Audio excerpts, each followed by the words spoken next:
साथियों नमस्कार। हमारी लोकेशन है गोरखपुर से लखनऊ जाने वाले पी मार्ट में, जिसमें आज यह प्रेस कॉन्फ्रेंस हो रहा है। मैं जानने की कोशिश करता हूं पूरा मामला क्या है, आखिर इस प्रेस कॉन्फ्रेंस करने का उद्देश्य क्या है। सर नमस्कार, गोरखपुर समाचार में आपका स्वागत है। आज प्रेस कॉन्फ्रेंस किस संदर्भ में की जाती है, हमारे दर्शकों को बताने का कष्ट करें। पहले तो आपको बहुत बहुत नमस्कार। और ये प्रेस कॉन्फ्रेंस ब्रह्मलीन महंत अवैधनाथ महाराज जी को भारत रत्न दिलाने के लिए है। हम लोग एक छोटा सा प्रयास कर रहे हैं। सरकार से हमने मांग किया है कि उनको एक भारत रत्न दिया जाए। महंत जी ने बहुत सारे काम समाज के लिए किया है, देश के लिए किया है, प्रदेश के लिए किया है, गोरखपुर और इस मंडल के तो बहुत सारा किया है उन्होंने काम। तो हम लोगों का ऐसा मांग है कि उनको भारत रत्न दिया जाए।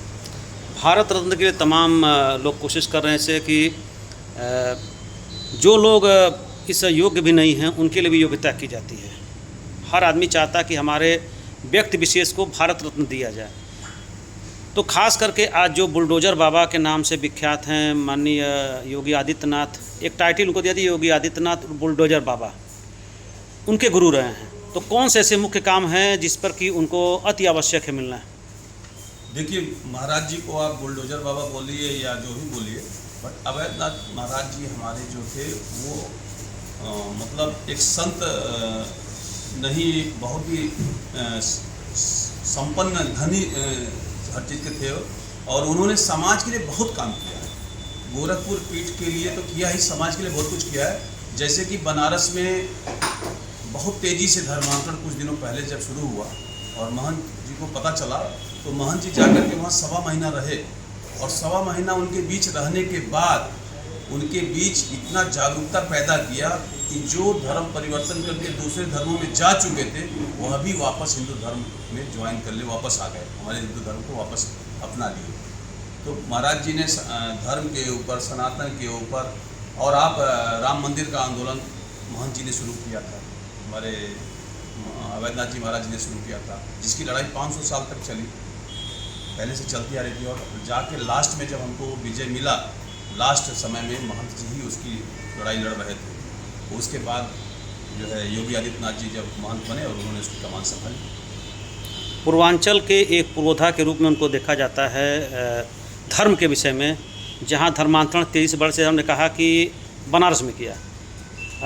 कुछ घटनाएं और हैं जिसको आप बता सकते हैं कि हिंदू धर्म खास करके बचाने के लिए और कौन से कुछ ये आपकी यादें जुड़ी हैं उनसे। हिंदू धर्म के लिए उन्होंने बहुत सारे काम किए और धर्मांतरण पे उन्होंने बहुत काम किया था। प्रदेश नहीं, पूरे देश में उन्होंने काम किया था, जिसका मैंने आपको जिक्र किया। चूँकि वो बहुत ही उसी से उन्होंने समरसता का नाम जोड़ा कि उसके बाद भाईचारा का नाम जुड़ने लगा, समरसता का नाम जुड़ने लगा। लोग एक भोज समरसता के नाम से वो प्रचलित हुआ, जिसके सहभोज करके लोग एक दूसरे के साथ मिलना शुरू किए, जिससे कि छोटे बड़े का जो गैपिंग है, जो हमारे हम लोग जातियों में बटे हुए हैं, उसको जो है कम। किन किन को आपने इस संदर्भ में पत्र प्रेषित कर दिया अभी तक, और कहाँ कहाँ पत्र प्रेषित कर दिया है, किन किन जगहों पे? प्रधानमंत्री जी को भेज दिया, हमारे परमादरणीय नरेंद्र मोदी जी को, और राष्ट्रपति महोदय को भी भेजा है, और सांस्कृतिक मंत्रालय को भी हमने भेज दिया है। हमने जानकारी के लिए मुख्यमंत्री जी और गवर्नर यूपी को भी भेज दिया है। बाकी चीज़ें हमारे सीए एस पांडे भी बताएंगे आपको।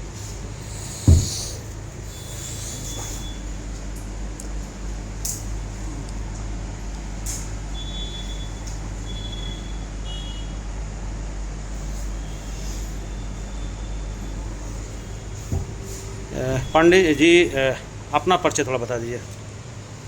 मैं विनोद कुमार त्रिपाठी और इस ट्रस्ट का मुख्य ट्रस्टी, और आप शिवशंकर पांडे जी हमारे बड़े भैया हैं, और आप इस संस्था के सीए भी हैं। सीए होने के नाते आप क्या डिमांड करते हैं सरकार से?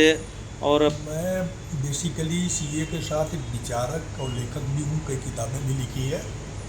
और मेरी ये मान्यता है कि हिंदू धर्म और राष्ट्रीयता एक दूसरे के पर्यायवादी हैं। हिंदुत्व की अगर परिभाषा की जाए तो राष्ट्रवाद उससे अलग दृष्टिकोण नहीं है, और उस दिशा में जो व्यक्ति गति किया है उन लोगों में, पुरोधाओं में ब्रह्मलीन महंत वैद्यनाथ का भी एक बहुत बड़ा नाम है और योगदान है। हिंदुत्व को और समाज को एकजुट करने के लिए जिन कारकों की ज़रूरत है वो मूल तौर से है हमारी संस्कृति का विकास। दूसरी चीज़ है कि हिंदुत्व को सही ढंग से व्याख्यायित करना। तीसरी है शिक्षा को एक मूल्य देना, शिक्षा के अंदर एक वैल्यूज़ को ले आना। और चौथी बात है कि राजनीति के माध्यम से राष्ट्र के सामने इस बिंदु को मुखर ढंग से रखना। तो ये सारे पोर्टफोलियो उन्होंने अपने जीवन में अदा किया, जो ये लगता है कि उनको भारत रत्न देने के लिए वो सरकार सोच सकती है और सोचना चाहिए।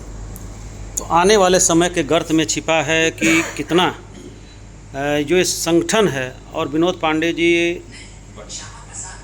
और ये विजयनाथ अनिरुद्ध किरण बाबा प्रेमचंद मानव सेवा संस्थान सफल होता है, यह आने वाला समय बताएगा। गोरखपुर समाचार के लिए मैं डॉक्टर मनोज कुमार मिश्रा।